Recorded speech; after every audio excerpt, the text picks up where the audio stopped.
Hi, welcome to RepTV. I'm Christina Liang. In this episode, we have an exciting lineup for you. Students of Diploma in Mass Communications have spent over 6 months working on a project with MediaCorp to produce a series of short video pieces for the documentary called Days of Rage. MediaCorp's documentary covers 5 key incidents in Singapore's history in the 50s, 60s and the 70s. In one of our students' clips, second-year DMC student Ang Mesa was featured for her unique relationship with her nanny. This is her story.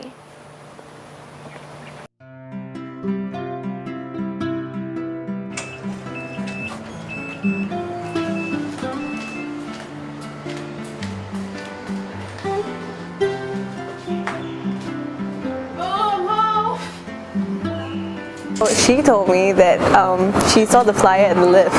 So after that she picked it up and she kind of called my mom, and then I guess they talked about it, and then she decided to babysit me. And the mother was answered the call, and I was so surprised. It was a family, a Chinese family. So saya cakap yang saya ni Melayu, but dia bilang tak apa, as long dekat dengan rumah and comfortable untuk dia pergi kerja. So every day the mother pagi hantar Mesa ke rumah saya lah. Umur dia setahun, dia mulalah macam dia more attached to me. Macam kalau nak balik tu agak susah. My brother usually picks me up when I was a kid. So when he came and picked me up, I said no. I just ran inside the house. Then he came. He was like, please come back. And I was like, no, I don't want to go home. I trick dia lah. Nanti I bilang, okay, I follow you. I send you home. After that, I play with you.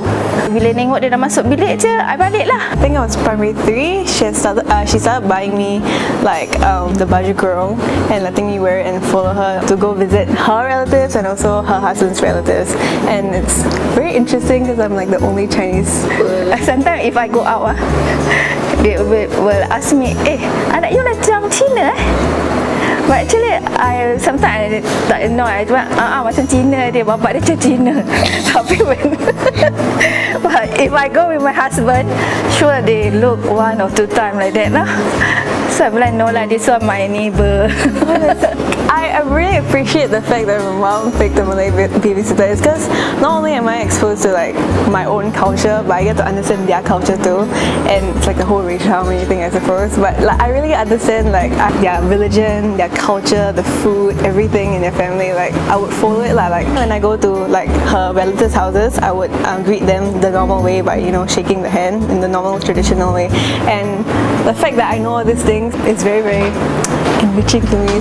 Yang rasa tak comfortable, tapi mak dia rasa as long the child is safe, that's the main point lah. From that I rasa okay, the mother is really trust on me, so I will take care of the kids like my own kids.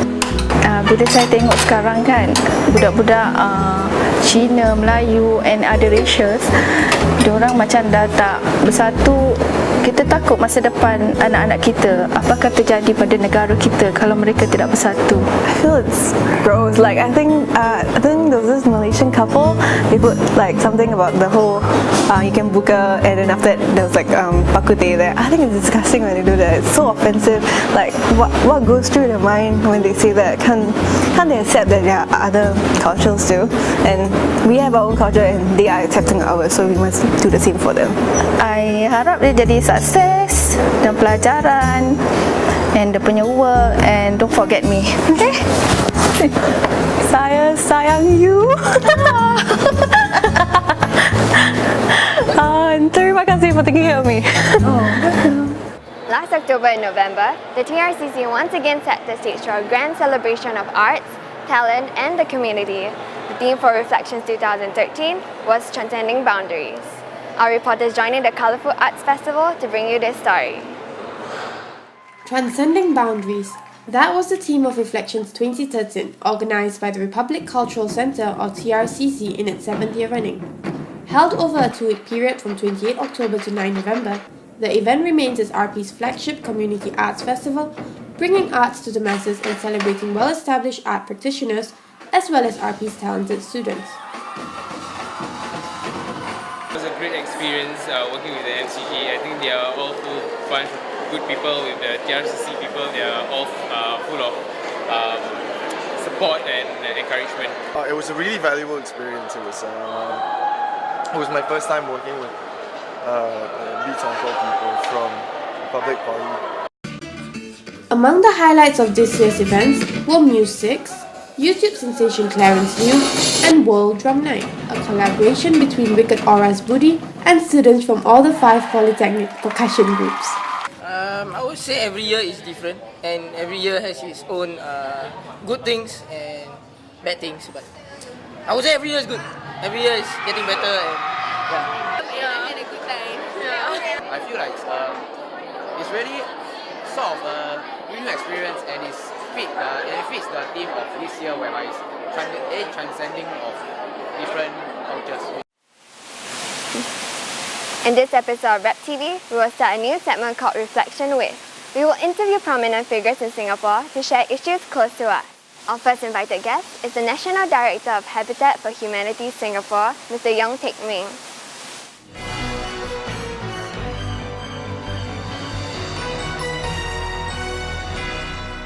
Hi everyone, welcome to Reflections With, a new segment where we feature prominent figures in our society to inspire young people.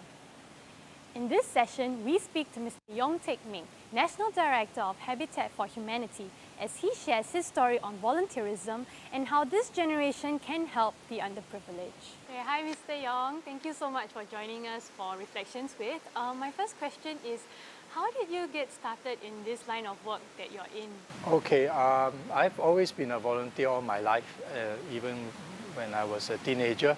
It actually started with the Scouts. So for Habitat for Humanity, one of the people I know asked me to start Habitat Singapore as a volunteer chairman. So that's what I did. And so as a volunteer, I ran the organization with just one staff. And the major breakthrough came with the tsunami disaster. As a volunteer, I raised a lot of money for the disaster work, and then the scale became very big. Became too big to run as a volunteer, and so the International Office of Habitat requested that I take on the role of National Director, and that's how I became a full-time charity worker. So do you think our Singaporean youths are apathetic towards the disadvantaged and the elderly, and if so, how do we get them to care for this group of people? My gut feel is that youth in Singapore tend to be a lot more apathetic and less driven compared to my counterparts in other countries. One of the work we do is called Project Homework, where we clean up the houses of the elderly poor. And sometimes when we bring in young volunteers, they are quite surprised. They've never seen a one-room flat. They have never known that in Singapore they are elderly poor like that. So that tells us that a lot of work needs to be done to bring the two groups of people together, so that the young can appreciate that in their society there is a very serious issue relating to the aging population, and therefore be encouraged to do something about it. Yeah, Mr. Yong, realistically speaking, my generation has been taught to climb the corporate ladder, to aim for the high life. So how will you persuade my generation to follow your path, to do what you are doing? You are right that the society as a whole, from the very top actually, will encourage young people to view economic success as the definition for success. So therefore the work that we do is a tough uphill kind of a work. Anybody who is able to influence culture in one way or another must play a role in educating or advocating for those without a voice. And our approach is to basically bring people physically together in volunteers team.